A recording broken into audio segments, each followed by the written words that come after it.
Roger. Hello, YouTube. This is BUB'S Comics coming at you with the No Faces Comic Chat. With me, as always, just such a faithful, loyal member of this chat. Always here. I almost consider him a co-host. Is DS Comics. Say hello, DS. What's up? Good to be here. That is the proper intro. I am always here. I'm like the Rock of Gibraltar on the show. That's what right. I appreciate. Yes. And our often frequenting special guest on occasion. No, we're glad to have Roger back. Welcome back, Roger. Woohoo! Woohoo! Greetings, everyone. It's great to be back. It's Monday, favorite day of the week. Yes. Well, we're glad to have you back. Safe travels and all your doings last week? Yes, everything went well. We had quite a storm, but we got my daughter to Texas, and everything went well. Fantastic. Well, good deal. Did you get to hit up any shops while you were on your journey? I did. If you saw my roundup on Thursday, I showed what I picked up and so forth. I was gonna make a suggestion to you. It was more like a request. Mm-hmm.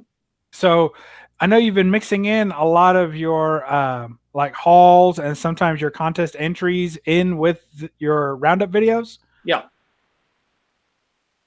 Timestamp link to when you do that part, because a lot of the roundup stuff is like, I don't usually participate in those things, so it's like 20 minutes out of 30 minutes. I want to catch the other 10 minutes.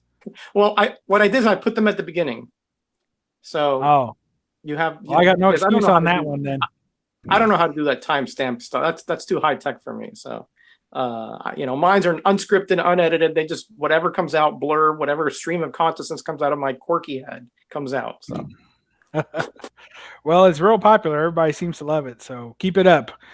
DS is in the house. He says, "What's up, everybody?" Let's see. We got Gray Man, Bigglesworth, Metarog, of course. Thank you again for joining and being back.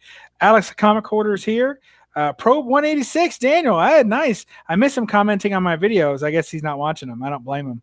I don't watch him half the time myself. We got Uncanny Kyle Waka. We got Mr. Gretzky 9966. He's going to catch it on the rewind. So if you're listening to this is the past versions of ourselves, and if this is our last recording, then I hope the world fares well without us. He's in the future, right? He's in New Zealand, I think. Sure. Yeah, cool. If you say so. I'm not quite sure where he is, but I know he's on a different time zone. Okay.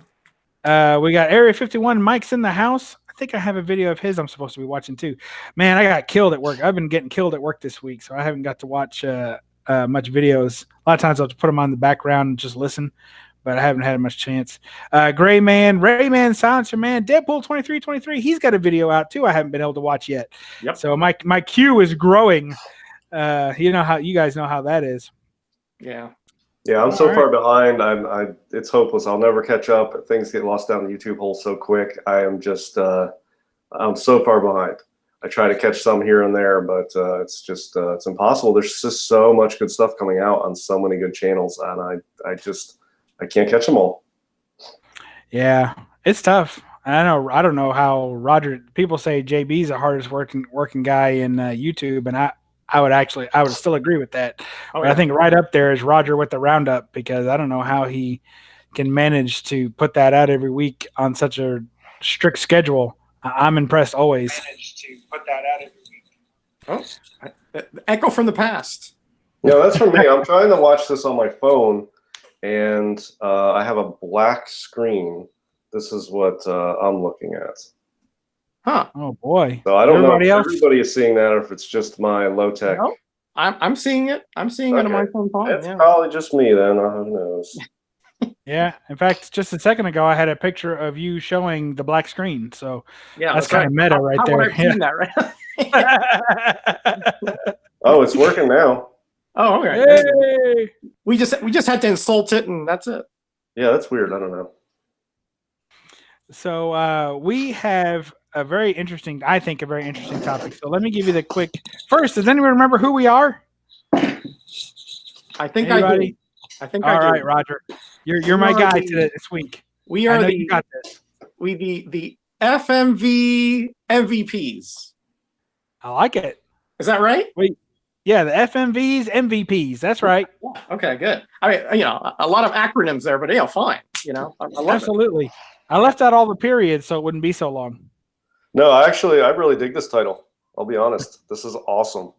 The FMV MVPs. And you know what?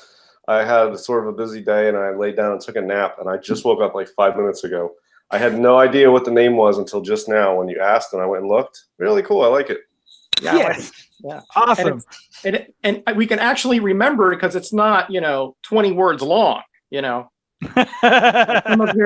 the ditch digging doo-doos. I mean, I know. all this stuff, alliteration, acronyms, onomatopoeia, whatever, it goes too much. But this is good. This is succinct enough for me. I appreciate that. And don't go onomatopoeia in my succinct. I appreciate it. That was a good movie, though. Oh, it was great. Yeah. Kidding. I still have half of it to watch. I ran out of popcorn. So listen, guys, we have a big topic tonight. So I want to jump right into it. Here's a story. Okay. I was watching a video. So I'm going to be Master Toy Museum. You guys, if you haven't checked him out, check him out. If I'm on top of my tech game tomorrow at some point, in between dodging actual work, I will try and upload a link to his channel to this chat. So if you're watching on the rewind or you can't find the video, come back to this video tomorrow and we'll have the link to his channel up there. Roger, I know I've seen you comment on a few of his videos, so I know that you catch some of his videos as well. Yeah. I don't know if you've ever seen his videos. Well, you were breaking up there. What was the name of the channel that you mentioned there? It broke up on my MIB. It's MIB, yeah, Men in Black kind of. So MIB Master Toy Museum. And it's a really cool channel. I'm subscribed and I try to catch a video here and there. It's, again, there's just so many things out there that I try to catch at least one video of everybody I'm subscribed to at least on a regular basis. And I don't always comment on them all, especially if it's like statues or toys or, some modern variants. Even I don't always comment on those because I don't really have questions or anything to add, but I enjoy watching them. So yeah, I'm sub to that channel. Cool. Well, he put out a video. He does comment, for those of you who don't know, he does mostly toy hauls. He kind of acts like he's curating a museum. He considers it his own museum. And it's really, really awesome. And of course, MIB stands for Mint in Box, if you're not a toy person. So MIB stands for Mint in Box. And it's basically a toy museum. So all the toys he shows are mint in box. Pretty awesome. He also does comic hauls and some comic reviews. So pretty cool channel. So what I say is that he had a video out, I want to say earlier part of last week, and it was about our topic tonight, which is hoarders versus collectors. What's the difference between the two? And which one are you? Right. So I'll give you a very, very short version. You can check out the longer version in his video. Again, hopefully I'll have it linked tomorrow. But basically, he had a small encounter at a store where somebody had come in and basically, as soon as, I guess they have like drop dates, kind of like they have New Comic Book Day for comic collectors, where when a certain comic is going to come out. So I guess they have the same thing for toys. And so he knew, or figures or statues, whatever you want to call them, right? So he knew that there was going to be a set of toys coming out at a certain location on a certain day. And so he went to the store to get a few, as did many other people, of course, who were into that type of thing. And this one guy was there, and he literally bought all of them. Just took them all off the shelves and put them all in his cart. Every last one of them that were new, he completely rated them. And so an altercation ensued between him and another gentleman who wanted him to at least come off of a couple so that guy could have a few. And the guy refused and basically said, early bird gets the worm, sorry about your luck. And as he was leaving, the other gentleman called him a hoarder. And, that was kind of the last thing said. So the fellow that runs this channel, he was basically saying that sparked him to think about what the difference between a hoarder and a collector was. Didn't really know if that was being accurately used to describe that guy or not. And of course, I had a paragraph on his video of my take on it. But then I also told him that we would be discussing it tonight on this channel because it's a fantastic topic. And I just want to give credit where credit's due for that topic, because it really does hit home. And we may talk about some things that people find uncomfortable, or, if you're an anxious person and maybe you are more of a hoarder, or if you really hate that term for some reason, find it a derogatory term for collectors, as some people do, then I apologize for that. And really, Roger is in the complaint department. So if you don't like it, send Roger a personal handwritten postcard. We'll have his address up at the end of the show. So but that's what's going on there. So sparing my long, dribble on it, maybe we'll listen to one of the other guys real quick and see how they kind of feel in general about the terms, at least just the terms, if you want to start with that, of what a hoarder is versus what a collector is. And then we'll debate it a little bit after we all get that out. Who wants to go first? Well, I mean, I'll go first, because this is one of those topics that usually I have opinions that are not popular and people don't like, and I don't really give a crap. So I'm going to throw them out there. All right. Look, I have certain. This reminds me of the topic that comes up all the time, where if you are at a yard sale and somebody doesn't know what they have and they've got an Action 1 or an AF-15, they're just selling everything for $1.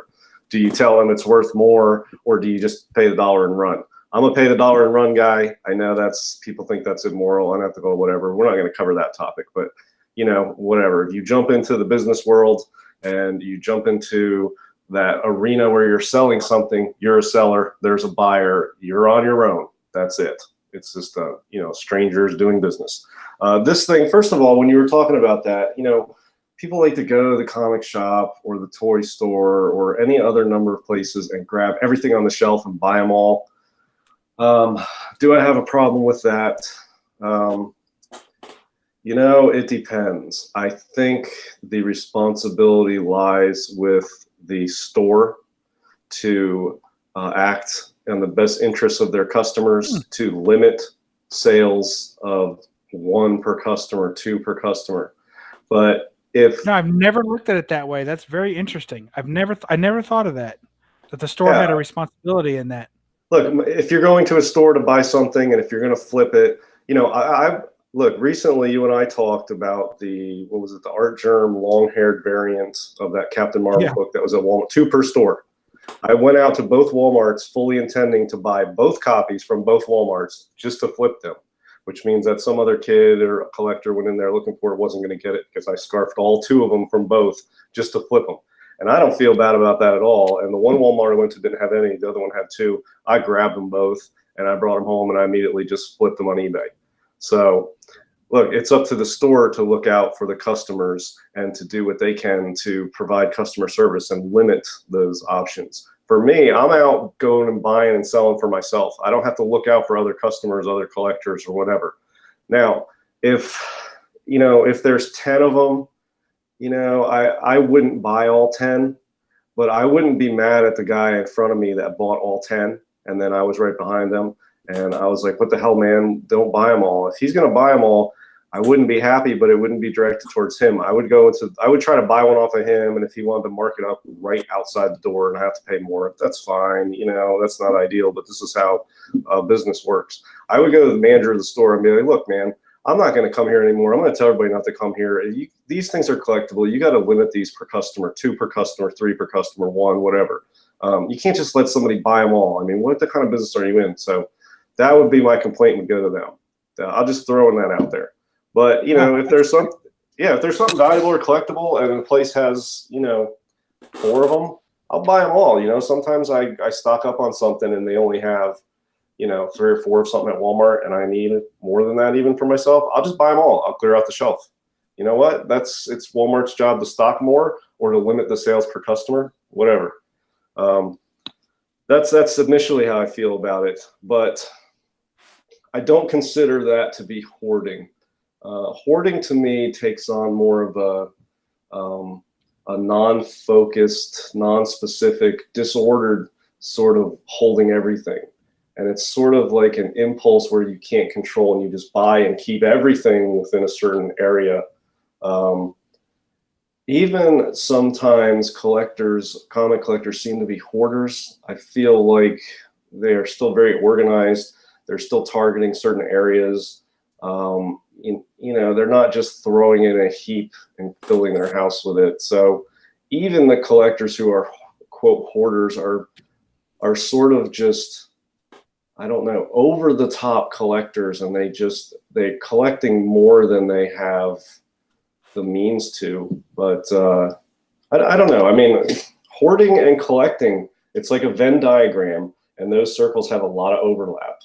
So it's very tough. But I think when you're starting to infringe on this, when whatever you're collecting is taking up more than 50% of the space you have for it, and you've got to have overflow into other areas, I wouldn't have a problem qualifying that as hoarding.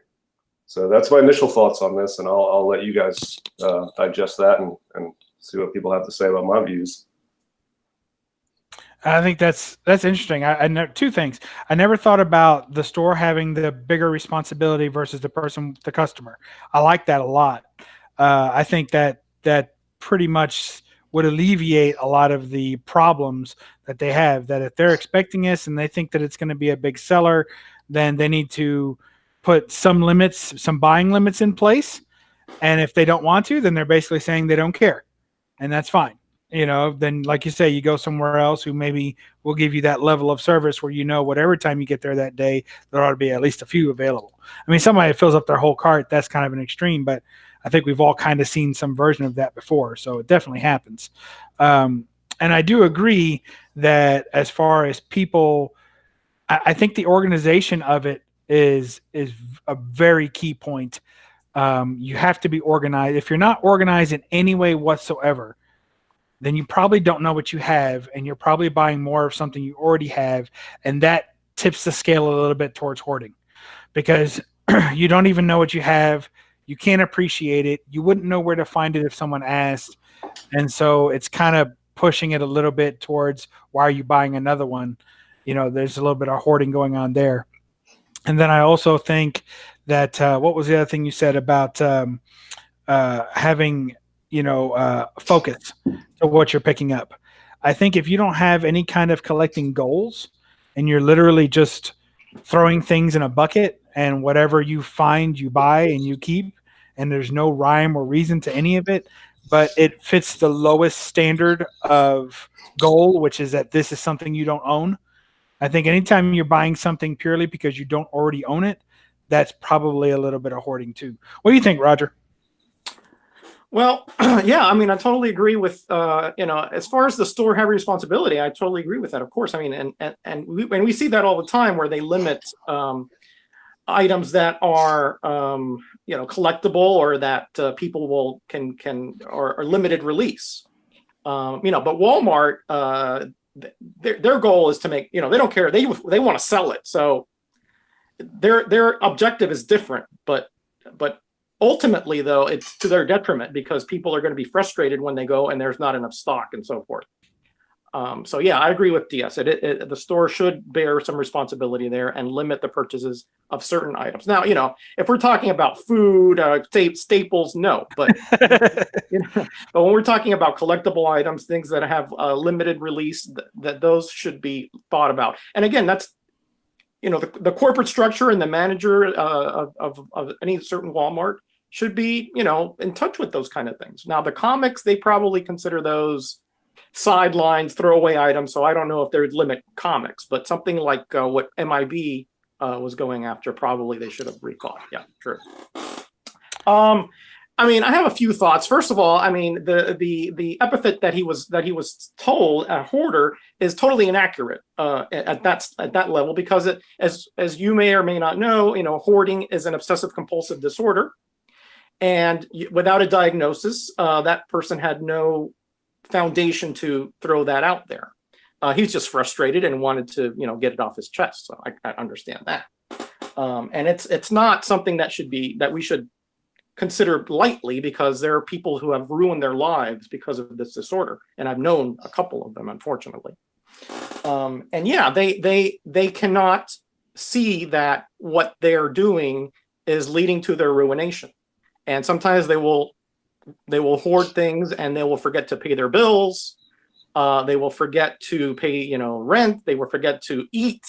They will forget all kinds of things that we do on a normal basis, regular basis, because of the compulsion and the obsession they have. So it's kind of a dangerous thing, and we have to be careful about putting it lightly. But yeah, somebody who's hoarding has a mental defect of sort, or maybe not a defect, but it's a condition, shall we say? And yeah, you're right. If you're just buying things without a rhyme or reason, and they have no purpose, and they're essentially rotting, or they're just your accumulations, But like you can have the biggest comic collection in the world. That's fine and dandy, but you have lists, you have goals, you have protection, you curate, which I think DS has used that word before. We curate our collection, we take care of it, we appreciate it, and I mean that in both psychological and in monetary terms. And and that way we are collectors and curators versus hoarders who have really no focus on it's not the item itself, it is the accumulation of the item that really matters to them. So again, that was what he said was totally off base, because you can't come to that kind of conclusion based on somebody throwing stuff in the trunk of a car.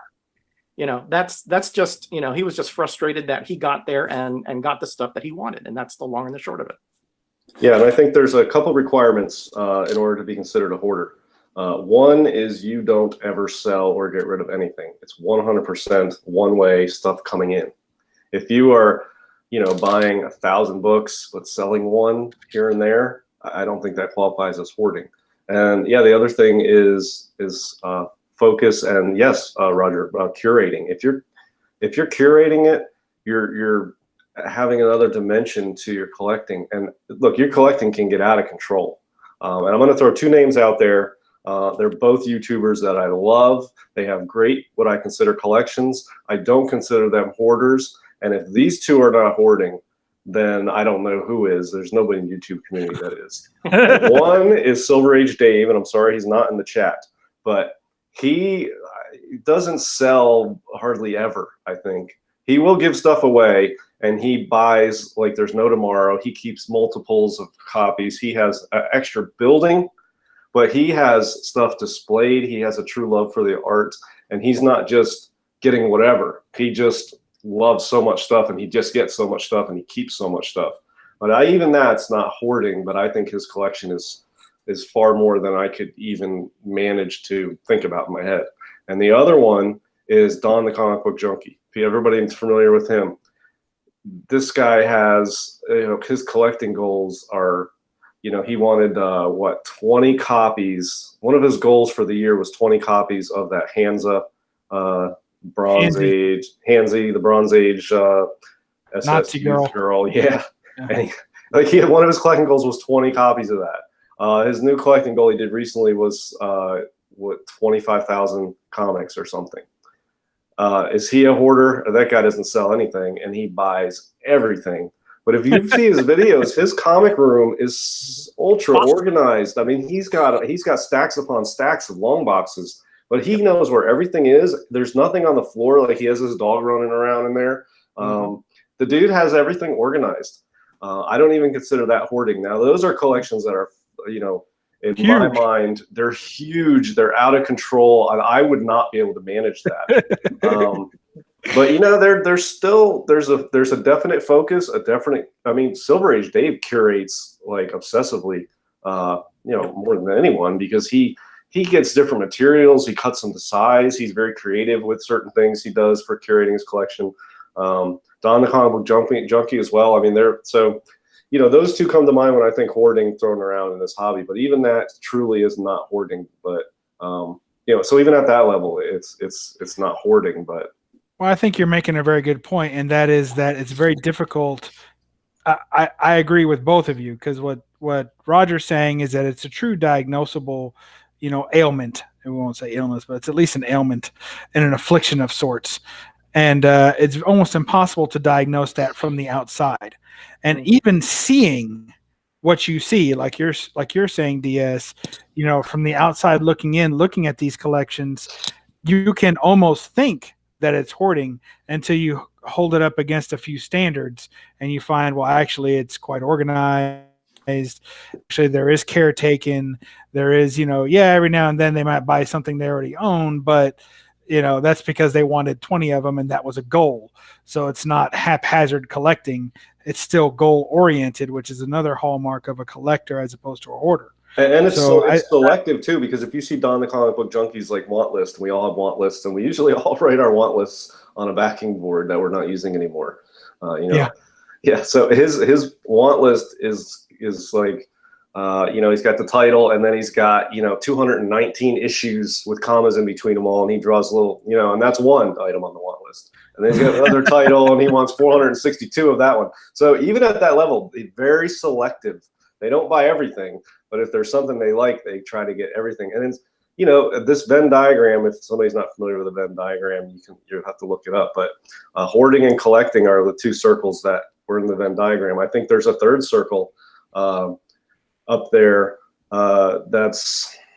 it's not really, I kind of lost what I was going to call it there, but anyway, there's a lot of intersection with some of these. But I think you stay out of the far part of the hoarding circle if you are focused and somewhat selective as well. So you can buy, 99 out of 100 things you come across. If that 100th thing is you like, that doesn't really fit my collection, I don't want it. You're being selective to some degree. And if it's not affecting your livelihood, if you're not sacrificing, real world type concerns for it, it's probably not hoarding. Yeah, I would agree. But you can go the other way too. You can be so obsessive about like non-hoarding that you are like a minimalist. Like completist is what the other circle would be. There's a lot of completists in collecting that want to complete major portions of the hobby. But they're not really hoarding. They have a goal, and they're just completionists. I fall into the circle that's more of a minimalist. I'm at this point, I go through my collection trying to find stuff to get rid of, and I hardly have anything left, but I still look for stuff to sell and get rid of and trim down. So it can go the other way too. Sure. Yeah, I think that those people, when you get fearful of your own collection in any way, either you think it's getting too big or you think it's getting too small, you really don't want to be afraid of your own collection. Your collection hopefully brings you some sort of peace. I know sometimes, I don't think I have panic attacks, but I know I have some anxiety moments, digging through long boxes. And part of it is an adrenaline rush that I think I'm going to strike it big. And then some of it is just in my mind, I have like a tally of all the, money that I'm spending. And I'm like, well, I got to stop. Well, what if the next one's even better? I got to keep going, So, I mean, there's lots of anxieties, just lots of little, types of emotional states that we go through as collectors. But it seems that I hear this often attached, and that's an element of depression gets attached to the hoarding. So what do you guys think of that? Well, I can tell you this much. The person that I knew, which I'm not going to mention, of course, because they're still going through this to a certain degree, is that they almost value the possession more than relationships. So if it came down to her furniture or her sister, she would choose the furniture. Getting rid of it, I mean, she the possession has more value to her than a relationship than a person does. Now, that's not everybody who hoards. I'm not stating that, because there are levels of hoarding. Some people, I think Alex was saying, not all hoarding is junk, but some people hoard trash purposefully.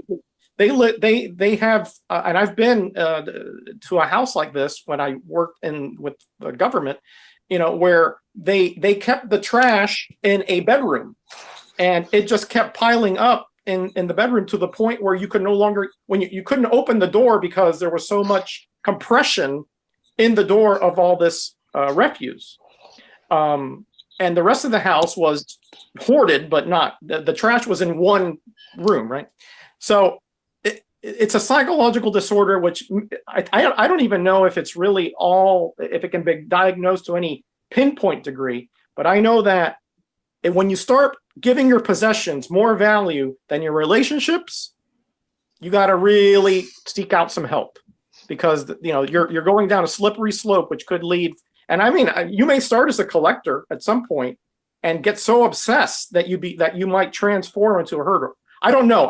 I'm not a psychologist or anything like that. I'm just saying, nor are we pretending to be one in this. Right, And correct. This is not a reach out group. We're not trying to change anybody's life. We're just, this is something we're looking at from a very amateur perspective, and from a layman's terms, approach. So yeah. I'm just giving you an example of what I have experienced. Yeah, I'll tell you though, Roger. Yeah, I agree with you. If it's starting to affect your relationships where you're choosing the material stuff over the personal relationships, that is definitely a problem. And I think that's an aspect of, if you qualify somebody as a hoarder, that aspect is definitely present. But let me throw this out there. I show elements of that without being a hoarder and without it being some psychological defect. And let me explain. Now, maybe a psychological defect, who knows? You guys can diagnose it. I can't diagnose myself. But there are people that I might otherwise have closer relationships with, but that I do not want to let them in to my collecting. I don't want them to know what I have. I don't want them to be around it. I don't trust them around it. If I didn't have any of the comics I had and I was just a non-comic collector and I just wasn't collecting anything, didn't have anything of value, didn't have anything I treasured like that, there would be certain people that I might have closer relationships with than I do because of the collection. The collection reaches a point where it has a certain value, either monetarily or just personally, where you don't necessarily want to let people in. I mean, I'm a very private person. And there's some people I do not want to let into my collection to see what I have. There's some people I don't trust around it that I might otherwise have a different level of relationship with that I don't because of my collection. Now, is that bad? I mean, I'm fine with it. So, I mean, any of you guys were in town, you could stop by, see my collection. I'm not talking about that, but there's, so I don't know if that's a psychological defect, if I'm choosing the material goods over personal relationships. They're probably people that I am not desiring to have much of a relationship with anyway. It's probably why I'm not sacrificing much. No. But yeah, I'm very private and I'm very protective of my collection, to the exclusion of a lot of personal relationships that I might otherwise have. But I don't have a lot of close personal relationships anyway, so it's not something like I'm not the most sociable person. I don't have a ton of friends. I don't have people over all the time. So I'm sort of a private person anyway, but there's definitely sometimes people that, I'm going to hang out with or meet up with or whatever, and I will meet them somewhere else. And I don't want them coming. I don't want them being around my collection. I don't want them seeing it. Or, they'll ask if I bought anything new. I won't tell them. I don't want them to know about it. I don't want to get into it. And it's something I don't want to share with some people. That excludes some people that I might otherwise have some level of relationship with. DS, I think part of that, though, is that there is a balance that develops when you have that, because I know exactly what you're talking about. And I think a lot of people listening can relate or experiencing that themselves. But I think that there's also, when I think about it for myself, I agree. There's some people that I already know the level of closeness or the trust probably will never be there enough for me to want to, crack out a long box and go through it with them. But the hobby has also brought me in contact with people that I basically have nothing else in common with other than comics. And so it has given me some relationships that I would not have had otherwise. And I guess it has limited some relationships in other areas. Does that make sense? Yeah. So it's like a sort of zero sum where you have fewer because of it, but also have more because of it, and of different type of people. And yeah, I mean, honestly, I can honestly say that some of my closest friends, like you two especially, and others in the chat on YouTube. Some of my closest friends are in the YouTube and the Instagram community that I have never met in person, and that I hang out with only via texting or messaging or YouTube videos or phone calls also, but that I never really hang out with in real life unless I'm at a con. I run into them or plan to meet up or something. So it's kind of an odd thing, but you know, it's 2019. That's the nature of relationships. There's a new exciting aspect that's been added to relationships by the digital online world. And it's, you know, when in 1995 and 1996, if you met your significant other online, it was kind of like they met online. That's so weird. What a weirdo. Do you know what I mean? But now it's like, yeah, big deal. So what dating site did you use? Where did you all meet up? You know, it's not even like a thing anymore. So, so society evolves its ideals quite often, DS. And yeah, you're right. Like I remember before you said restoration to a comic, that was tantamount to, you know, let's go outside and fight. Yeah, you know? right. And nowadays it's like, hey, you know, you're paying people to do it, you know. So again, everything's changed. But let me just state, I don't want to lose track.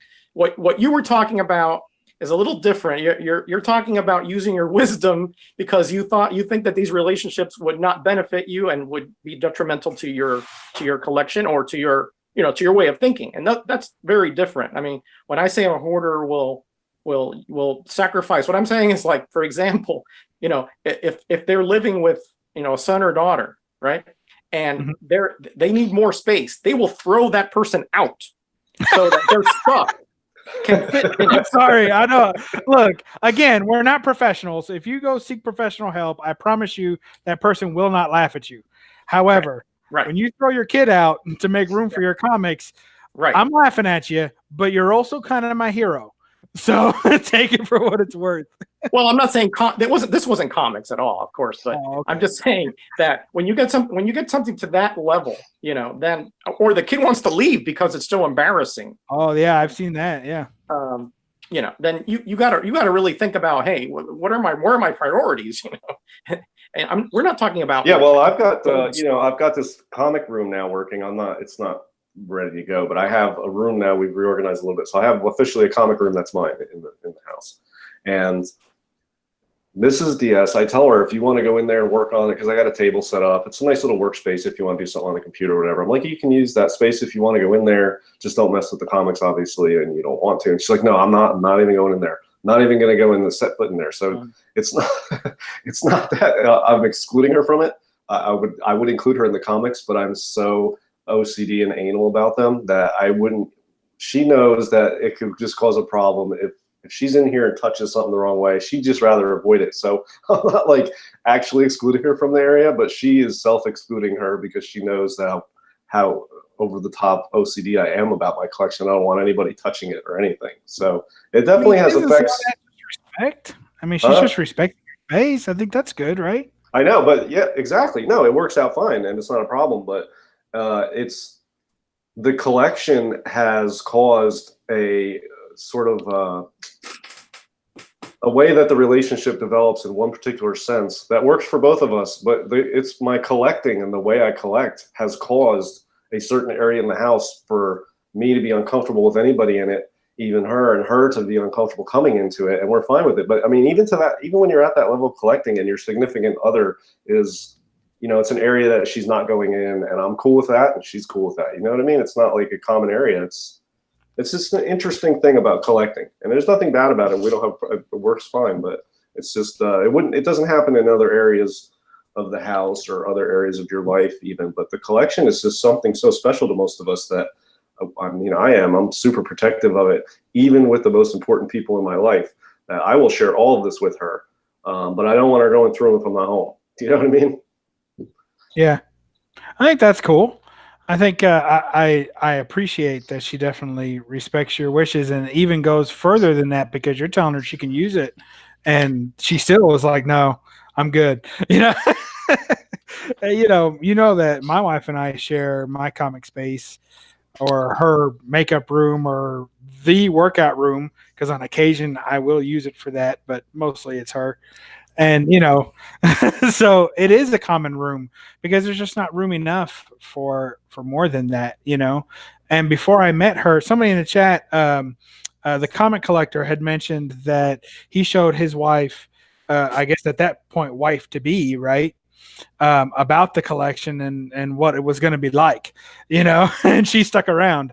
I didn't even start my adult collection until after my wife and I were married. So that can be a little tougher when you change and someone has to kind of be there and either like it or lump it, right? So that can be tricky too, I'm sure, for some people sharing spaces. Yeah, I mean, I came clean too. If we're doing confessions here, I told my wife about it, and she Before you got married? Before, yes. I got married in 1993. So I told, when I was courting her, I was up in school, but when she came down to Miami, I said, look, I have, at that point, I only had about, I don't know, half the collection I have now or so, but. So about 20,000 comics? No, not 5. So, jeez, man, put words in my mouth there. And she thought, she said, hey, that, she thought that was cool, that I had an interest, that she didn't know about when we were dating and so forth.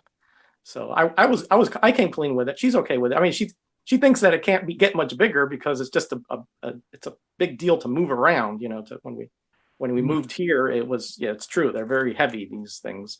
But other than that, she's cool with it. Yeah, I think it helps that I'm a bit of a minimalist because what I have takes up, I've got just a couple boxes of comics. So mine doesn't take up much space. It's never been a problem encroaching on space in our place, which is on the smaller side.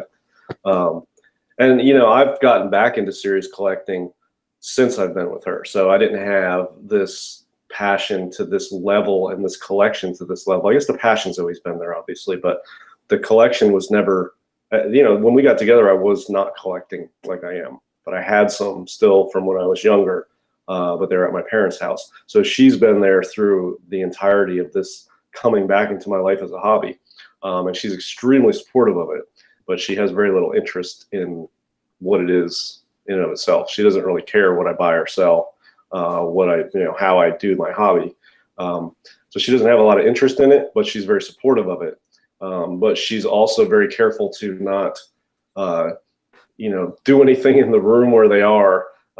She doesn't even want to go there. She knows how important they are to me. She won't even go in the room, even though I think you can use it, use the room, use the desk, whatever. So it's just interesting how it has effects on relationships that are not always detrimental, but when you get to a certain point and you're that passionate about your collection, it definitely takes there's the people that are close to you, and then there's your pets, and then there's your collection, and then far down the list is pants and other stuff. The collection is very high on my life priority list. It comes right after people and pets. And then but before pants. Yeah, I got you. So if I had priorities, DS, your priorities are straight, man. I'll tell you, if my car died and I had to get new wheels, I would do everything I could to get one without having to sell a single comic that I have. I would drive a total beater that just if I can push it half the way and drive it the other half, that's good enough if I don't have to sell any of this stuff. Flintstone's car. Yeah, I would opt for that if it would save easy. It's gonna save on gas too. Look what you did to him, Roger.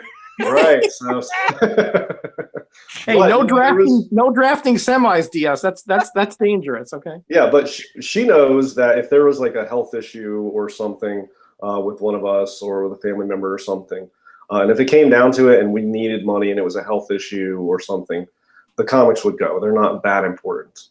But after the people in my life, the comics are number one, and it's by far. So that's how I am with it. So it's obsessive, but I'm as obsessive as hoarders are, but it's towards a different sort of avenue with my collection. I'm not just hoarding. I've directed my obsession, but I'm definitely obsessed. I think about comics 24/7. No matter what I'm doing, they're always there. I'm always planning. I'm always thinking what's coming up. I'm always thinking what I have. What can I do? What should I get rid of? What should I add? How should I get money? How can I rearrange something? It's, this is a crowd that appreciates what I'm saying, because I think most of us are like that. So absolutely. I think another aspect that we've not directly touched on, but you're mentioning now, because you're talking about kind of the financial aspect of it at times. And I think another part that, and it's been mentioned in the chat already too, is that there is something of a financial responsibility that collectors have that hoarders don't. I think that as a hoarder, when someone says, hey, you're going to have to part with some of this stuff, nothing could be a worse fate than that. So as a collector, sometimes most of the time, I think most collectors will tend to look at least some aspect of our collection as investable items. And so somewhere along the line, we're saying to ourselves, because we're calling it something of an investment, maybe not a complete investment, but something of an investment, that at some point, if we had to, we know that there is value here that we may have to tap into someday if life kind of gets in the way of the collection. But I don't think a hoarder does that. I think a hoarder generally says, basically, over my dead body, will I part with this? They want to kind of take it with them. It depends. There again, there are levels of that kind of disorder. So when it comes to life and death, they will only at that point will they relent. But a lot of them, you're right. Even when it's in no way, shape, or form would it make any sense for you to sacrifice food over styrofoam. They will. But that's a high level disorder now. But a lot of hoarders do have limits. It's just that they push them to the extremes. Yeah, and the assignment of values to the stuff, it's tough to say how that relates to hoarding or not hoarding, because people assign values to things in different ways. There's obviously monetary value, and that's much easier to determine. But then there's personal value. There's value of something that you loved as a kid that has sentimental value. There's books that really have no value to you other than they help complete a set. But that book in and of itself, a lot of times we don't even like that book. We don't like the cover, but we got to complete the run. So it has value as a run filler. There's a lot of different ways we assign values to these. It's hard to come up with something that can just objectively say that has no value. But I think when you see people like on that Hoarders show and they just got trash that they won't get rid of and they want to keep it, I'm pretty confident objectively saying that most of that stuff has no value. It's just a sickness that they're assigning a value to that. But you don't have to stray far above that to say it's a legitimate assignment of value to something, because there's a lot of stuff that people collect that I would consider junk. And I watch American Pickers, and there's one episode where they spend all into the wee hours of the night digging in this guy's backyard because the grandfather buried some Harley frame back there or something. And they dig up all these little rusted pieces that make up most of the Harley from like 1920s Harley or whatever. And I'm watching this and I'm like, man, why are you wasting your time? It's rusted metal, it's bent, it's twisted, it's destroyed into pieces. This doesn't have any value. But even that, I mean, they got it, they sort of cleaned it up. They sort of put it together into almost like a piece of art, because you couldn't reconstruct it to drive it or ride it, but they mounted it in a way that it looked artistic, and it does have value. So, you have to go pretty far down before you actually can confidently say objectively something has no value. And if you get to that point and people are still keeping it, that's a problem. But I'm hesitant to say that something has no value, because what has value to me is not have value to somebody else, and vice versa. So that's a tough one. But when you get so far down the line that almost everyone can agree that has no value, that's pretty sure that people collecting that are hoarders. Yeah, or when you're arbitrarily assigning value that you yourself barely believe. Like, oh no, I need to keep this because I remember, because it's tied to a memory. But if this is the only way you can remember it, is it that important of a memory? Oh, I remember when I bought this. It was a sunny day and I went here and I did this. So that has sentimental value to me. I mean, does it really? I mean, the memory can, but the item itself really doesn't hold any value. And if you need that item just to remember a sunny day, then that's probably already something of an issue. Yeah, they have an emotional attachment that they can't seem to manage in a semi-illogical way. Yeah. Like I have an attachment to some of my comics. Absolutely, I do. I'm not going to fake it and say I don't. I do. But am I? If something happens to that, is that going to devastate me? No, absolutely not. Absolutely not. It's a thing. And that's what it is. It's a thing. And I appreciate the art, the writing, the ineffable efforts that went into it. But ultimately, it can't compare to a life or anything else that has, value that will continue on beyond the lifespan of that article. But hoarders, they can't seem to differentiate between the value an item has, not intrinsically, not like a gold bar, but for example, a foam cup versus something that does have value, like a house or a car or anything like that. I think one thing, and I'm not trying to get too deep into defense here or anything like that, but I think one thing that always kind of bothers me when I watch those hoarder shows is that what I agree with what you're saying, Roger, in that you really do see at least some warning signs there when someone doesn't value their relationships as much as they value their, dare I say, junk, right? But they're a massed, unorganized collection of whatever. But I think that the problem is that when I watch some of those shows, I wouldn't value those relationships either. Sometimes these people are really being rude. People are rude to them. They're mean. They're kind of nasty to them. And they're like, oh, we're doing this for their own benefit, but they're not even really living with these people. So it's not even like, if my wife came to me and said, look, for your own health and for the health of our relationship, you have to do A, B, C, and I refuse to do it, then I can see that may be signs that I'm more of a hoarder than a collector. But if my third cousin comes to me and says, I don't like the way you're living, take a walk.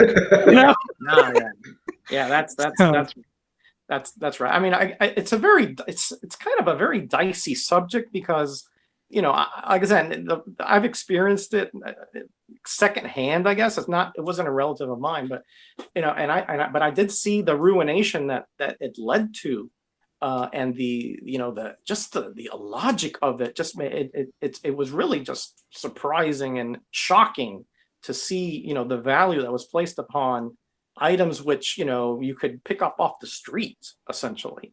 And that is what I thought was very, very eye-opening as far as hoarding. Again, I'm not a professional. I'm only relating what I can see anecdotally and what my experiences are, but it can be a very problematic thing. And this is how I differentiate too, because you can let go, right? Because I think I've told you guys this. I used to have a pretty small Golden Age collection. And in fact, I had a few Planet comics, Bub. Everybody see Bub's Planet comics accumulation because he's going for the full set, and we're all, of course, cheering for him, especially those first those riveted ones. Those are toughies. Yeah. Anyway, but I needed money for college and car and things like that, so I had to sell them off. And it hurt, true, but I didn't feel that it was in any way lessening me as a person. And that's what I think a lot of them feel, like their value is tied to the items and not intrinsically in themselves. And that, I think, is a sad statement. Well, what do we think of this? If like I was saying, there's stuff that you can say objectively has no value. Like on the show Hoarders, people's houses are filled with essentially trash a lot of times. Yeah, toilet seats. Yeah, suppose on the other end of that, somebody has an enormous and out of control collection of stuff that objectively is high value. Suppose somebody has, an overflow of comics or collectibles of some other sort, but they're all objectively very valuable. Like they have all the early Action Comics, they have all the early Batmans, they have a bunch of old toys that are worth money, a bunch of vinyl. Yeah. If they have so much of that it's taking over their house and they have to buy another building, is it hoarding even though what they have is of extreme value objectively? Well, how does that play into whether that's hoarding or not? Because I feel like that could still be hoarding, but you know, it's like, I don't know. I mean, it's not the same if you're quote hoarding stuff of great value. Is that the same thing as hoarding some Well, trash in your house? You know? let's look at it like this. Let's take it a step further and not even worry about the middle ground, because that leaves too much open to debate, right? As far as what's valuable to one person versus another person. Let's just take something that's valuable to everybody, and that's money. So what's the difference between a billionaire and a miser? Well, a billionaire has $1 billion and can do whatever they want, probably spends quite a bit of it every day, right? Recirculates it into the economy. A miser could have $5, and if they refuse to spend it, they're still a miser. You don't have to be Uncle Scrooge, right? To be a miser. You don't have to be Scrooge McDuck to be a miser. You don't have to be rich. You're a miser because you're refusing to let other people appreciate it. You're refusing to share it with anybody, and you care more about the accumulation of it than its true use or value. And I think that is something that is also part of that hoarder's vein, is the idea that, okay, so you're a hoarder of something of great value, but if you're not ever going to be able to use it and appreciate it, then you're really just a miser of that item. So that's what I say to that. What do you think, Roger? Yeah, I mean, that's a mindset. You're talking about a mindset versus a wealth, and those are two distinct things, of course. I mean, one can lead to another if. You know, I mean, let's throw another word out there: frugal versus miserly, right? Frugal means that you are more careful with how you spend your money, but a miser will, I mean, I've heard of stories of like people that had millions and millions of dollars, but lived in a hovel and wouldn't even heat up their breakfast because they didn't want to use electricity. And that's, again, that may be a disorder of another set. Which yeah, I think I suffer from that one for sure. Maybe DS disorder. This may be something that we've just discovered. I love frugality. Nothing wrong with that. I do too, to a certain degree. I mean, my wife is and I are constantly at odds about that. Not constantly, but we are at odds about that because I don't like to spend money on things that are not necessary and can't give back what they are worth, you know?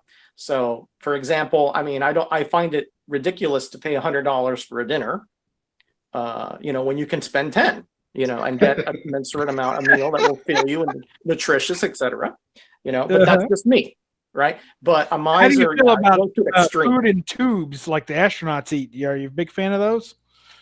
I've never actually had one, Bub, but if you send me some, I'll test them. I'll send you some. Yeah. Go on. I like the astronaut ice cream though; those little freeze dried. Oh, the cubes. Yeah, those are good. Those are good stuff. Don't send me anything with sugar. I don't eat sugar. So. Oh, that's right. Yeah, no sugar. Yeah, and organic, please. You're safe. But a miser is just, you know, again, it's just a mindset where you're just really not frugal. You just refuse to. I mean, you know, obviously, if you look at A Christmas Carol, that is one of the best examples, right? Yeah. You know, somebody who had all these millions of dollars and wouldn't even let the poor clerk put a coal in the furnace so he can heat up his hands so he can write. I mean, that's just wrong. I mean, that goes way beyond what you know anybody that has any kind of charity in them should do. But people are like that, unfortunately. That's true. So what else do we have? I mean, we've talked a lot about things that make up a hoarder kind of versus a collector. So what are some of the signs? I think, you know, sometimes when I'm collecting, I don't know, I'm sure you guys feel the same way, but I wonder, like, okay, you know, you guys know, I say it all the time. I have a hard limit for my collection of 3,000 comics. Well, that hard limit is there for my own benefit and for my own health, I think, because I'm scared of myself. I'm scared that if I continue to go down the I have to have it path, you guys know what that feels like. Oh, yes. I gotta have it all. I didn't even know it existed until today, and now I cannot live another day without it. You know, and when you feel that way, there's got to be some kind of safety net there. So for me, I have a hard limit of 3,000 comics. If I get even close to that number, I start selling comics, and to make room for the ones that I buy. So what are some of the safety nets that you guys kind of put in place to stay more on the collecting side of the fence and less on the hoarding side of the fence? Yeah, that's tough, because what you're talking about is impulse. And out of the three of us, I think I can honestly say, Bub, you are definitely more impulsive than me and Roger. You will see something and you'll be like, I gotta have it, and then you will obsessively search for it and get it within 2 days, no matter how rare it is, no matter whatever. You'll just you can flip a switch when you get interested in something. It's 2 days later, you're working on a full run and you've got it half done. So that's true. I know, and I'm impulsive too, but look, the only way that I can prevent my impulses from getting out of control is to have a little bit of discipline at first, or you get that first bit of discipline to not do it. And it's a hard time, but when it pays off by being able to get something you wouldn't otherwise be able to get, you sort of rationally understand the significance and the satisfaction of the thing that you were able to get because you fought off the impulses. And that makes it easier the next time to fight the impulse. And after a while, it becomes a habit. It's about a discipline thing. It's very difficult, but most of the books I have at this point are only in my collection because I have fought vehemently against impulses to spend on smaller other stuff just because I see it and I've got to have it. It's really a tough thing to do because I still will find something, I gotta have it, and I see it and I'm like, oh man, and I'll just buy it. And then I immediately think, oh man, did I really need to buy that? But I'm still excited to get it. And then when I get it, I'm excited to have it. But then, I get back into the regular run of things and I'm going after my targets and I realize I'm $300 short now because a month ago I bought that damn thing on an impulse. So it's sort of like you learn the lessons of it in a bad way. But if you can, do good and fight it, and you can learn the lessons in the good way by fighting it, you can find a good balance between managing your impulses so that you can stay on target and on the path you want to be on. But you can't just not have any fun. I mean, it's no fun to just save up for 6 months and buy that one book. It's fun to buy smaller stuff along the way, to impulse buy something when you're out, and you see something and you just buy it because it's part of the being out and going somewhere experience. So yeah, it's tough to balance. I know I have an impulse. You're not the first to bring that to my attention. And, several HR managers throughout my various careers have mentioned it to me as well. Counselors, everythings. So I know that I have that issue, but you fall out of love quickly, like a lot faster than I do. Like you love something, you obsess over it too, but you take your time, granted, you take more time to acquire it, you hunt it down, you spend more time in the hunt than I do. And then when you get it, sometimes it's not even in your collection like 48 hours. And I know, it's gone. Weird. You're out of love. Like, it's weird because it's not that I'm out of love with it. It's sort of, sometimes after I get something, I realize that the love was being able to have it pass through my hands, or just being able to, it sort of satisfies me that I've had it and I've looked at it and I have owned it.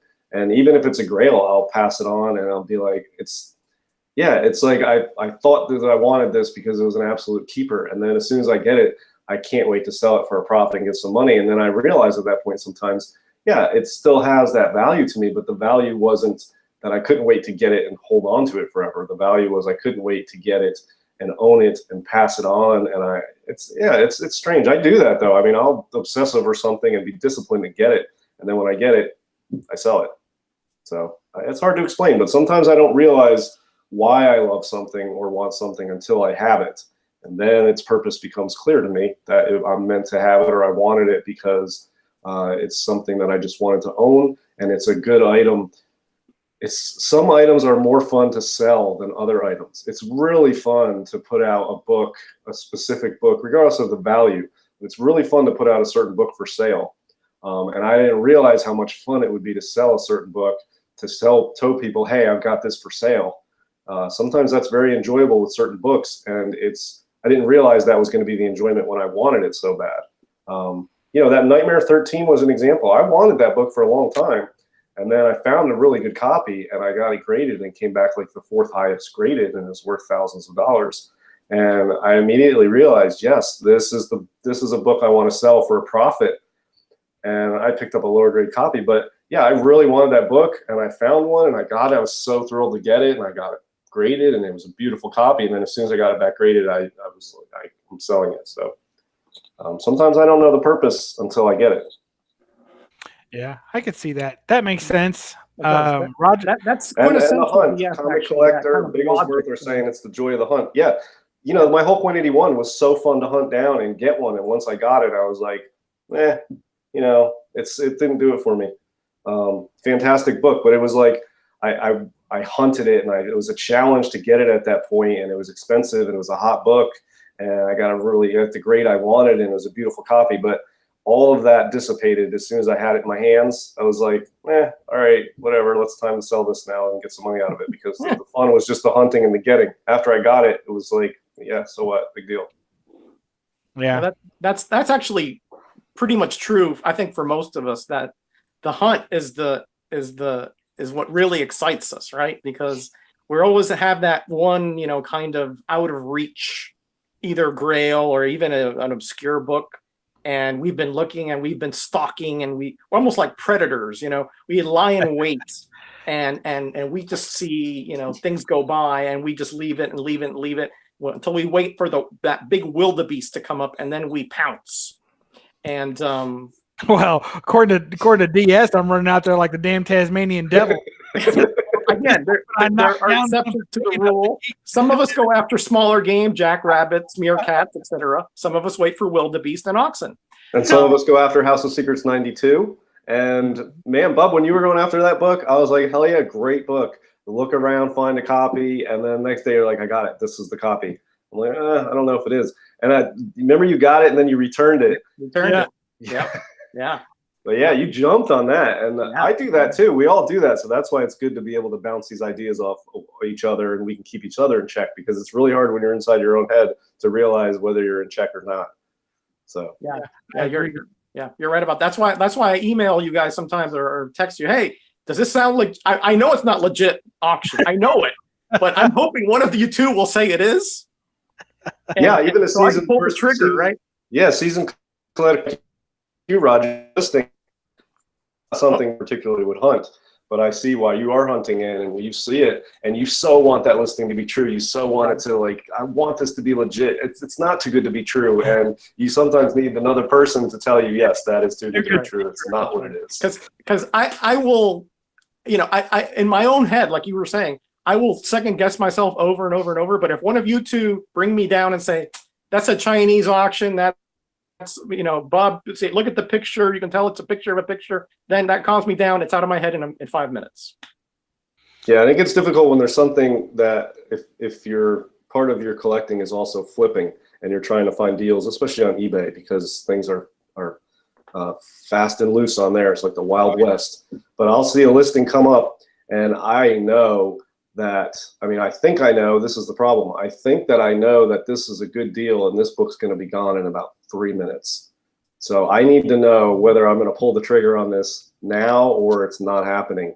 FOMO pickups, right? That's what they call that. Yeah, but sometimes people will list things, they don't know what they have, or it's like a pre-code horror. Some of that Golden Age stuff, you kind of have to go with your gut, and it's not 100%. You really got to just be willing to go out there and take a risk, but it's an impulse. You've got to make a decision in the first 30 seconds, and I do that a lot. And it's, you know, for, you know, several $100s for a book, and sometimes it works out great. It's not all the time.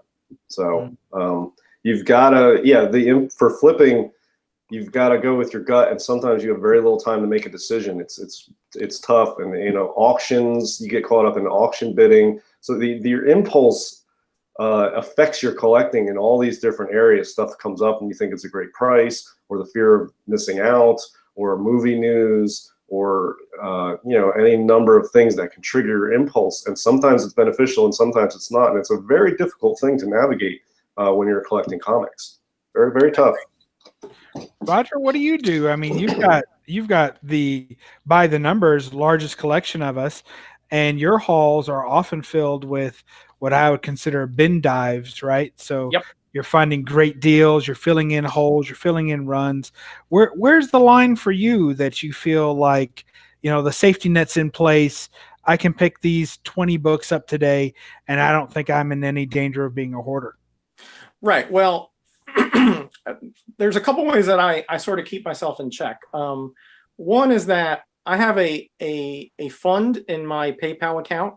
Like I still have a bit of a fund in case I find a cheap but more decent Marvel Spotlight 5. And if that fund ever, if like I have to buy other things out of there, but if it ever gets down below that, I'm just not going to spend it. I'm just not going to buy it, right? But as far as my bin diving, I don't just bin dive willy nilly. I try to find things that are complements to my collection, like you said, either fill in holes or extend my collection to a certain logical degree. Like for example, I'm never going to extend my collection into anywhere near the 21st century because I just don't enjoy comics past the mid 90s. And that's just something that I've confirmed over and over and over. Now there are exceptions to that rule, of course. JLA Avengers, there are exceptions. But as far as the floppies go, I'm only going to go just so far. So that limits me quite a bit because I'm not going to expand beyond the titles that I already have. Pretty much, this is it, right? And as I think I said a couple chats ago, I'm not going past 10,000. That is the hard limit. I know yours is 3, mine is 10, and I'm almost there. I'm pretty close. So I have some you can't see, but underneath here, I have comics stacked up here, which I'm preparing to sell because they don't fit into my collection that well, or they're doubles, or they're comics that I found. I used to have a lot more comics. I used to have another 5,000 independents, which I sold before I got on YouTube. But some of those straggled around, and so I found some of those when I moved. So that is how I kind of, and plus I don't pay a lot of money for my comics. I just don't believe in it, except for the exception Marvel Spotlight 5. I just don't believe in doing that. I if you saw my my roundup, I went to a really great comic shop that had just bought a collection. It must have been 20,000 comics there. He just put it out that day. Right? Oh. So I'm thinking, my lucky day. The people on YouTube are going to go bananas, and they had all kinds of good stuff. I mean, early X-Men, early horror, House of Secrets, all kinds of good stuff, right? All kinds of promo stuff, right? And he said, "Yeah, I'm going to give you a good deal." And I did a test case, right? I put a few promos, and I said, "Hey, could you price these for me?" And they wanted like $5 to $10 for these beat up promos. And I'm like, and they're like, you know what they did, Bub, right? They went to eBay. Oh yeah. Right. So I'm like, oh, well, I know Bub. He told me how to handle this. They wouldn't budge. Not so much of an inch. Wow. All right. Not so much as an inch. And I dug out a bunch of good stuff for them. I said, hey, look, these are good comics. I think I dug out a DC Presents 26. I dug out a Nova #1. I dug out a couple dozen, easy buys in all these boxes. I said, look, these are not ones that I'm interested in, but you may want to, oh, thank you. Nothing, zero, not even. Wow. Didn't give me so much as a break, So I bought 3 that I thought were kind of undervalued, very, very, for $250 each, and that's it. That's all I bought. I did not go there, even though I wanted those comics. I did not go where they wanted me to go. Yeah, I wish there was more solidarity, because I'll tell you, when a dealer starts looking up something on eBay, I just say, you know what, I'm not interested, thanks, I'll buy it on eBay.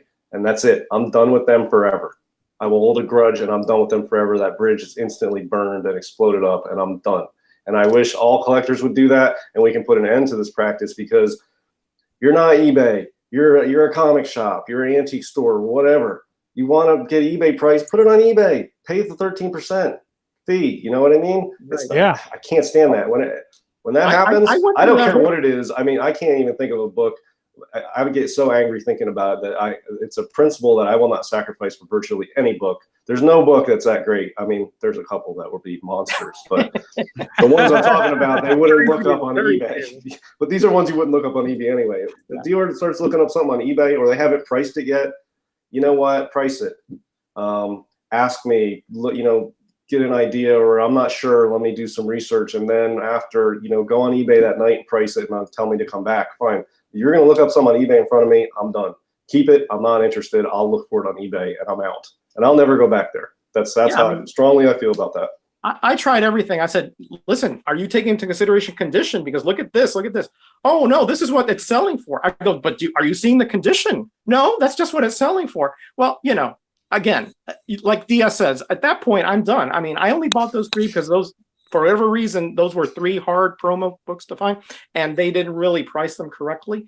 But everything else was top. I mean, they went to the top of eBay, not even like the middle ground. You know what I mean? Yeah. So the problem with that is, all right, there's a lot of problems with it other than just it's insulting that if you're selling something, you can't have the confidence or idea of how to put a price on your own goods, that you've got to go to some internet website. But look, there's a lot of problems on eBay. Those are asking prices.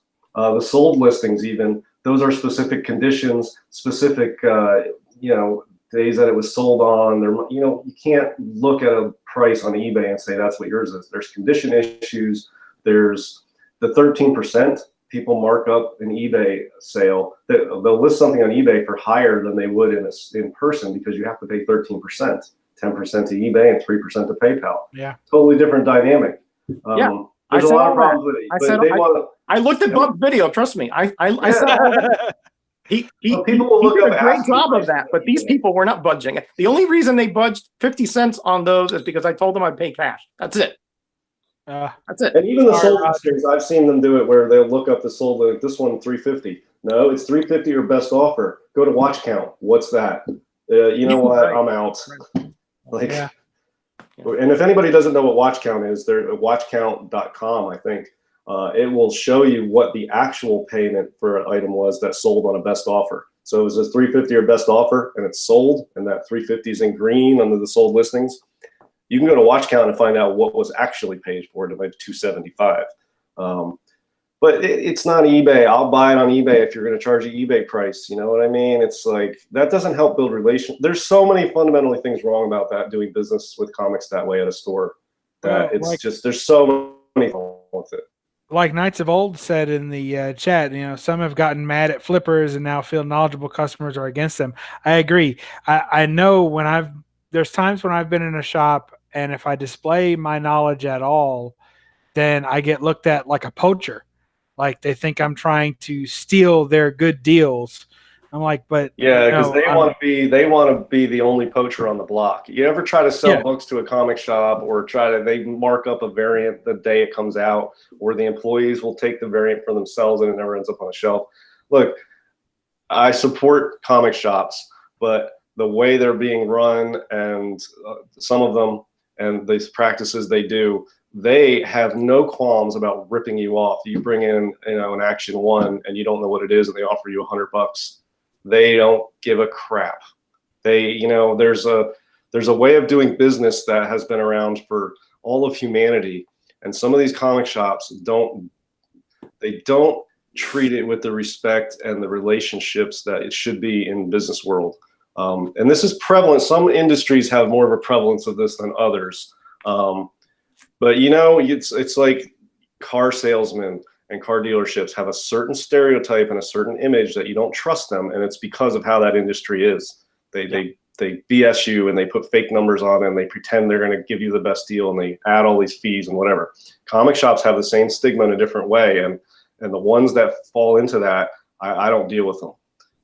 And I feel like it's the majority of them are like that these days. I hear so many stories about it. So that, it really bugs me. I mean, there's a way of doing business. My local shop is not like that at all. They have a price, and that's the price you pay, and if something goes up, they change the price. That's it, right? But I've never been to this shop. This was on the way up here in Lower Mississippi. That's why I thought, hey, I thought it would be a nice way to start a relationship with them by pulling out some of their more valuable books that I wasn't interested in, And that way they don't have to, people are not going to be digging through them and bending them all up and all that. So that's why I thought, hey, this is a good idea. Let's throw out here a little, peace prize, right? But no, they just took it, said thank you, and give me $93, so. Yeah, and I noticed comic shops feel like they can act like they're at a con when they're in their own store. That's not, when you go to exactly a con, you're like. going to an event and prices of hot dog costs more at the concession stand. You go to a ball game or a fair, stuff costs more when you're at an event. When I'm going to the comic shop, I'm not at an event, I'm at a store. You don't charge event prices for things. You got some totally beat 2.0 that you're putting a VG, good, very good grade on it and charging way higher than the value even for that. And yeah, you're at a con, you're going to pay more prices because it's an event. It's an experience. The way you get a good experience at a comic shop is the opposite. You want to get deals, you want to get relationships, you want them to call you, be like, hey, I know you collect this kind of thing, I've got one, I can cut you a deal on it. Or you know what? Sometimes you go to a shop, you want to buy a bunch of stuff, and you're like, how much is this? And they're like, I really don't have it. I'm like, you know what? Just take it. It's $10 book, you can have it. That's the way to do business in the comic shop world. They want to act like they're at a con. They want to bring con and eBay into the store at the front desk, and I don't play that game. Yeah, I agree. I'm with you 100%. And the stuff that I brought up there, I told the lady, I go, listen, I don't want to say anything. I'm probably the only person in Mississippi who are interested in these comics. Right. Okay. But I'm not a hoarder, he told him. All right. How many people are gonna be paying, even $2 for a Radio Shack Tandy promo? Okay. Yeah. How many people are going to be paying for an E-Man? Okay. I'm out on that. No, nobody. I mean, so I told them, listen, I don't want to tell you your business, right? But I'm telling you, this stuff I'm paying is not eBay stuff that you're going to sell on eBay. This is stuff in the dollar. I didn't say that, but it's not stuff that would, that anybody else is going to buy but me, but they, Bob, it was like talking to the Great Wall of China. I went to LCS not too long ago. I was out of town. I went to LCS and they had an ASM 129 on the wall, raw, and it said VF, and the price they had on it was like, I don't know, they had like 725 on it. That's not bad for a VF actually. So I'm like, let me take a look at that ASM 129, and I look at it, and once I got it in my hands up close, and I have to really scrutinize through the Mylar to see what's Mylar and what's actual condition, because I hate buying books that are Mylar. But yeah, we heard about that. Yeah. So I'm looking at it, and it's got the whole lower right corner. It looks like it's been ripped off, but it's hanging on, but it's been carefully placed in the Mylar so that it doesn't come completely off, but it's essentially missing, but it's there. The piece is off. And then it's got staining along the bottom. And it's got a lot of spine wear you couldn't see while it was on the wall. And I was like, well, I might be interested in this, but do you have some room on it? Because I really think it's not a BF. And they're like, no, that's how we graded it, and that's how we priced it. And it was clear they were not willing to listen to condition. They didn't want to negotiate. And I was like, all right, I'm not interested. I'm looking for something a little different condition than this. And, I did one lap around the store, and then I walked out. And I probably would have bought a trade, something to read while I was out of town, but I just decided, I don't even like the response I got. It was like, take it or leave it. And they know it's overgraded. They know it's not a VF. And it's like, puts a bad taste in my mouth. I try to hit a shop every time I'm out of town, and that happens routinely, and I can't stand it. Yeah, I got to go on a business trip tomorrow, and I looked at the 2 comic shops, and I'm using that term very loosely. 2 comic shops that are in the area of the hotel that I'm going to be at this conference, right? And they're both had nothing but advertisements about like Magic the Gathering and cards and stuff. But in one of the pictures on Google, I saw one table that had like 10 long boxes on it. I'm like, well, I guess that's where the comics are, but no like advertisement towards that in any way. So I'm hoping there's a gem there or two, but I have a feeling that that's exactly the kind of place where I pull out a comic and there's no price on it, and I take it to the counter and they check me against eBay. I just have that feeling. I'm still going to go. I'll let you know how it goes. But already feel like that's going to be the place. I can smell that experience is going to happen through the computer screen. I can smell the dank, dirty business that's going to happen to me tomorrow. So, oh man, it's very frustrating, to a collector like me who, again, I'm not talking about high dollar books here, right? So it's very frustrating when you have these goodies that are obscure and they're hard to find. Don't get me wrong, that's true, and I wouldn't mind paying a little more, but not full eBay. I mean, that's just ridiculous. That not only turns me off, that means to me that's a blacklist on that, and that business, it's probably not going to last long at that level. Yeah, I agree. Yeah, there was a small con, not really a con. There's these local things where it's like at the mall, and there's guys setting up tables, and they got like baseball, sports cards, and some of them have some comics. It's usually nothing good, but it's stuff that's fun to read. And it's, usually some good 80s stuff in there that reminds me of the day, like a Who's Who in the Marvel Universe, or What If, or a Marvel Age. And one had a box of all 50 cents. So I went through and I'm like, everything here 50 cents? And they're like, yeah. And I looked through and it's decent condition stuff of no value, but fun to read.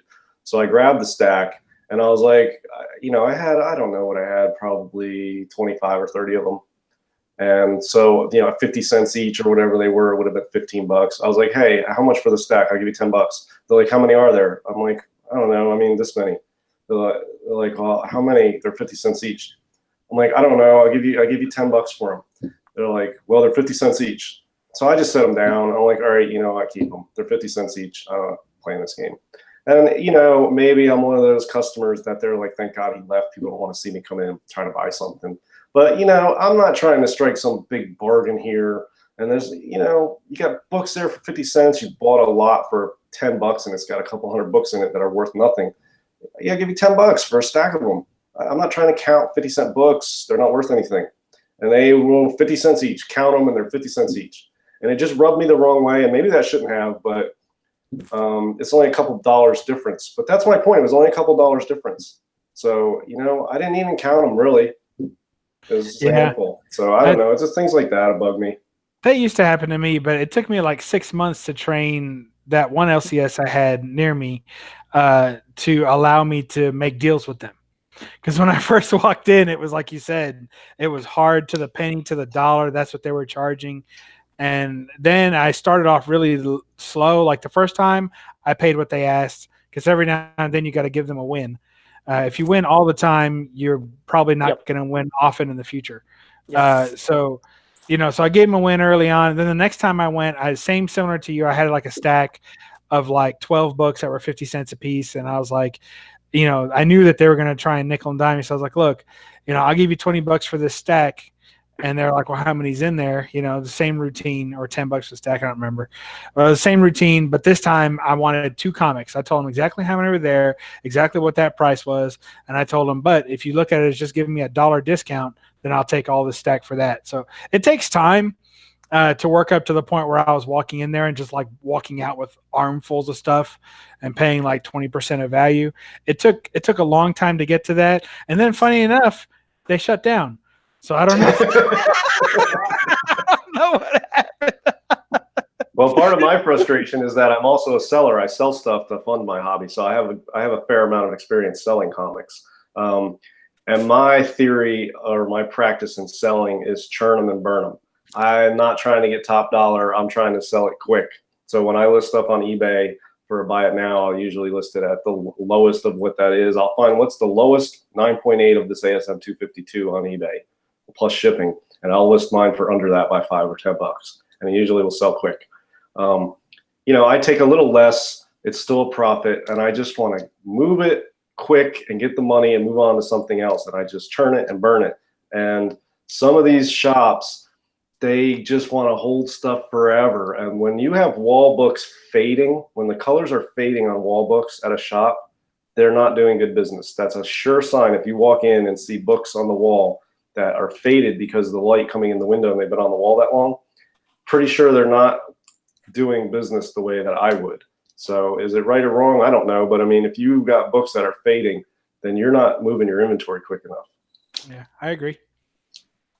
All right, guys. What do you say? We beat this horse a little bit. We kind of strayed off the hoarder topic because somebody mentioned LCSs to DS, triggered him.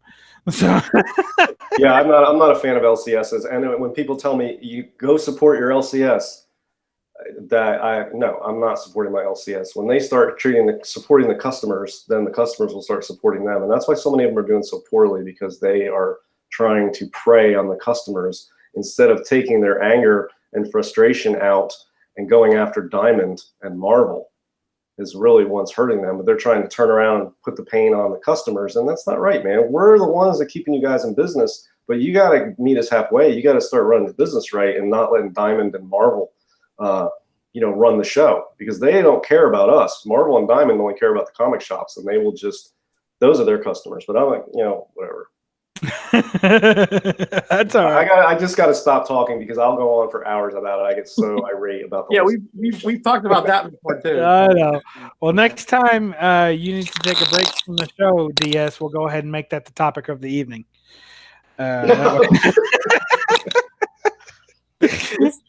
We're doing more interventions than anything else at this point, Yes, and to that effect, I'd like to say to anybody, first, thank you all. I know that we've not been too interactive with the chat tonight. Roger's fallen off his game, but I've been writing. I know. We got plenty of people in the chat. Pages, Films, and Plastic, Knights of Old, Area 51 Mike's still in the house. Bigglesworth's still there. Michael Dodd stopped by. Alex is in. I think he's still around. I'm telling you, thank you all and everyone else throughout the chat. It's been great. Thank you for interacting with us and for watching and listening. And I just want to say that, again, we talked about some things that kind of skirt along needing some professional help every now and then, or maybe you think you do. So if there's anything like that you've got going on, we don't have a copy of the DSM on our tables here. This is not what we do, So if anything that we talked about tonight has kind of sparked you into feeling that you need to dig further into this or evaluate yourself more, I encourage you to get some help doing that. It may turn out that you're just an awesome collector and you got a bunch of great stuff, and it may turn out that you're just at the point where you need a little help to stay a collector and not kind of be a hoarder. So, and if you are a hoarder and you love it, hey, I hope I'm at your estate sale someday, because there's a place for you in this hobby, I promise you.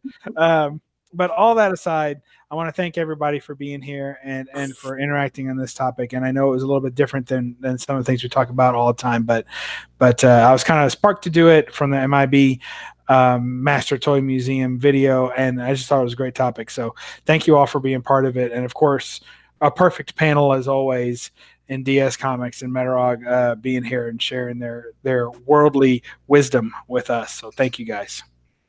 Yeah, it was a really, really great chat and really great topic. I really like when we do topics on the show that are not covered in other shows or other video. I feel like we try to bring something new to the table as a show. So I really, really enjoyed tonight.